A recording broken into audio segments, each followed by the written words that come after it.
Hello friends, today I will discuss about the idealism, जिसे हिंदी में आदर्शवाद कहा जाता है। आइडियलिज्म में मैं मेनली यहाँ पर आपको बताऊंगी कि आइडियलिज्म होता क्या है।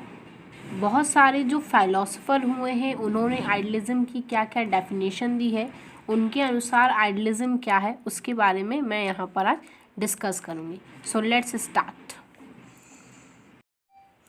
हेलो फ्रेंड्स, मैं हूं आपकी होस्ट, आपकी दोस्त एकता, और आप सभी का मेरे यूट्यूब चैनल एकता एजुकेटर पर हार्दिक स्वागत है। मैं आप सभी के अच्छे होने की कामना करती हूं और आप सभी को नमस्ते, सत श्री अकाल, अस्सलाम वालेकुम, केम छो, खमागड़ी, जिससे भी आप रिलेट कर सकें। आप सभी को मेरी तरफ से नमस्कार। तो आज का हमारा टॉपिक है आइडियलिज्म, जिसे हम हिंदी में आदर्शवाद कहते हैं। आइडियलिज्म के जनक हैं प्लेटो। प्लेटो ने मेनली आइडियलिज्म का जो वाद है उसके बारे में, आदर्शवाद के बारे में बताया था। आइडियलिज्म, आज हम यहाँ पर आइडियलिज्म की डेफिनेशन के बारे में स्टडी करेंगे और जो बहुत सारे अलग अलग फिलोसोफर हुए उनके अनुसार आइडियलिज्म क्या है उसके बारे में हम मेनली यहाँ पर बात करेंगे। तो आइडियलिज्म, जो कि हिंदी का एक इंग्लिश वर्ड है, आदर्शवाद को हम इंग्लिश में आइडियलिज्म कहते हैं। आइडियलिज्म एक दो शब्दों से मिलके बना हुआ है, एक है आइडल और दूसरा है इज्म।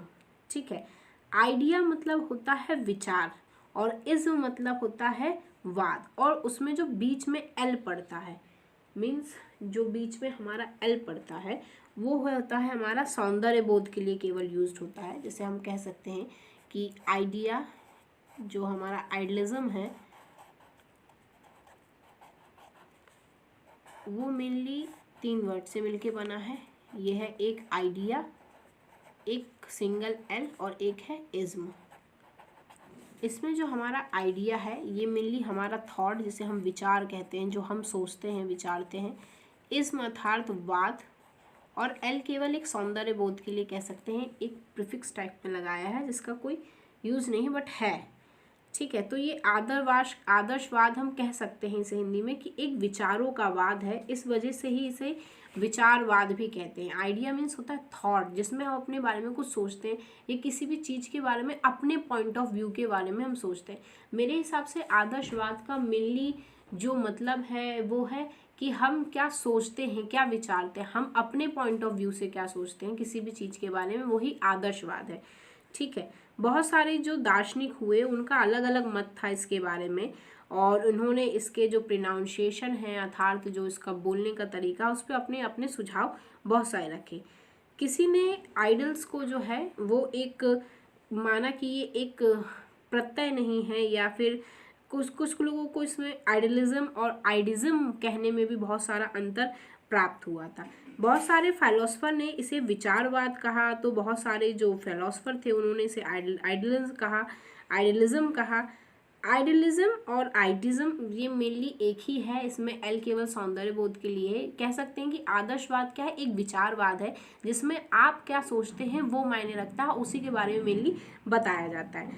कुछ फिलोसोफर ने इसे प्रत्ययवाद भी कहा है। उनके अनुसार प्रत्यय और आइडिया या विचार दोनों आपस में मिलकर के एक शब्द निकल के आता है, जिसे हम आइडियलिज्म या प्रत्ययवाद भी कहते हैं। बहुत सारे जो स्कॉलर्स, मतलब जो बहुत सारे विद्वान थे, उन्होंने इसे स्पिरिचुअलिज्म भी कहा है। स्पिरिचुअलिज्म अर्थात आत्मवादी, या कह सकते हैं आदर्शवादी, जो हमारी आत्मा से संबंधित है। मतलब इसका अर्थ ये है कि हमारा जो जीवन है वो आत्मधारी है। मनुष्य क्या है, एक आत्मधारी, मतलब उसमें एक आत्मा है और उसका आखिरी उद्देश्य जो है वो आत्मा की आत्मानुभूति अर्थात आत्मा को प्राप्त करना ही हमारा आखिरी उद्देश्य है। ये आइडियलिज्म का मानना था। आदर्शवादियों के जितने भी फिलोसोफर थे उनका मानना था ये कि मनुष्य एक आत्मधारी मनुष्य है, वो आत्मा को कैरी करता है और आत्मा को प्राप्त करना ही उसकी आखिरी और अंतिम उसका लक्ष्य है, उसको वही प्राप्त होना चाहिए।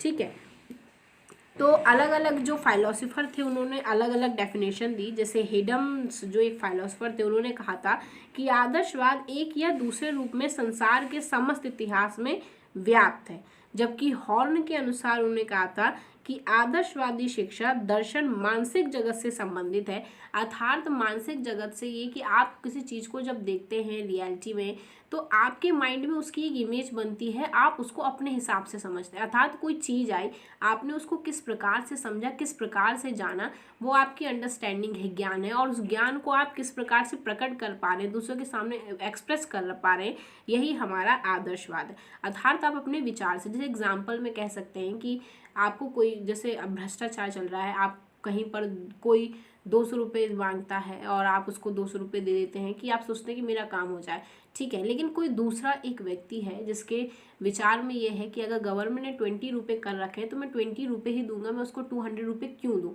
उसका जो विचार है वो बिल्कुल उससे बिल्कुल हट कर है, वो अपने हिसाब से सोचेगा, अपने हिसाब से करेगा। वो सोचेगा कि हाँ मुझे काम में देरी होगी लेकिन मैं गलत का साथ नहीं दूंगा, ये उसका पॉइंट ऑफ व्यू है। और दूसरे व्यक्ति का अपना पॉइंट ऑफ व्यू, हर एक व्यक्ति में इंडिविजुअल डिफरेंसेस देखने के लिए मिलते हैं, इसलिए सबका पॉइंट ऑफ व्यू जो होता है पूरी तरह से एक दूसरे से अलग होता है। यही हमारा आदर्शवाद था। थैंक यू, आई होप आपको ये समझ में आया हो।